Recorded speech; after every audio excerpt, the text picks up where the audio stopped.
कैलू मजबूर हो, अब नहीं रहल जाता अखिया से दूर हो। अरे जान प्यार करे खातिर हमके कैलू मजबूर हो, अब नहीं रहल जाता अखिया से दूर हो।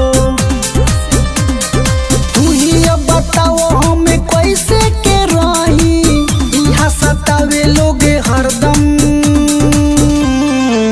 ए जान भाग चला संगे लंदन, कब टूटी ना प्यार के बंधन। ए जान भाग चला संगे लंदन, कब टूटी ना प्यार के बंधन।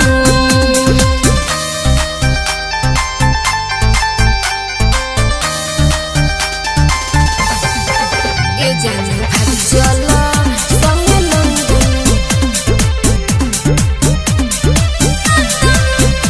अरे लागता के छूट जाई हमनी के साथ हो। कर तू उपाय कोनो मान हमर बात हो। अरे जान इहे डरे हमारा के बार बार सतावता, कुछ करी जाने कुछ समझे नया आवता। सातो जन्म के वादा तू कर, छोड़बू ना साथे हमर हरदम। ए जान भाग चला संगे लंदन, कब टूटी ना प्यार के